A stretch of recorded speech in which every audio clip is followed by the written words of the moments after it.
ನಮಸ್ಕಾರ ವೀಕ್ಷಕರೇ, ಬಸವಣ್ಣನವರ ವಚನ ಭಾಗ 12.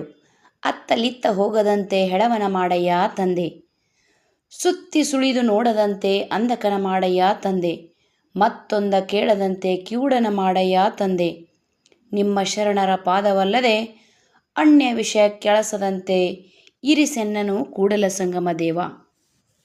ವಚನದ ಭಾವಾರ್ಥ: ಹೇ ಕೂಡಲ ಸಂಗಮ ದೇವ, ಶಿವಶರಣರ ಒಡನಾಟವೇ ಮಹತ್ವದ್ದು. ನಿಮ್ಮ ಶಿವಶರಣರ ಒಡನಾಟ ಸತ್ಕರ್ಮಗಳನ್ನು ಬಿಟ್ಟು ಬೇರೆ ವಸ್ತುಗಳನ್ನು ಅನುಭವಿಸದಂತೆ ನನ್ನನ್ನು ಕಿವುಡರನ್ನಾಗಿ ಮಾಡು, ಕುರುಡನನ್ನಾಗಿ ಮಾಡು, ಹೆಳವನನ್ನಾಗಿ ಮಾಡು ಎಂದು.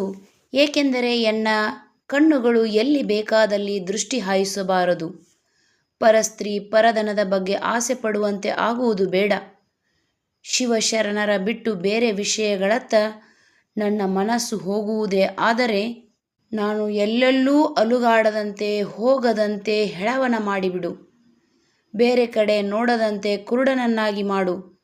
ಶಿವಶರಣರ ಹೊರತು ಬೇರೆ ವಿಷಯಗಳನ್ನು ಕೇಳದಂತೆ ನನ್ನನ್ನು ಕಿವುಡನನ್ನಾಗಿ ಮಾಡು.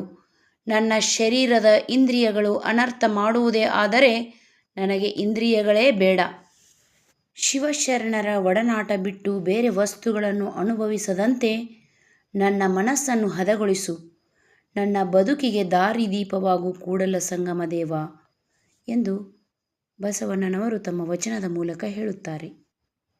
ಧನ್ಯವಾದಗಳು.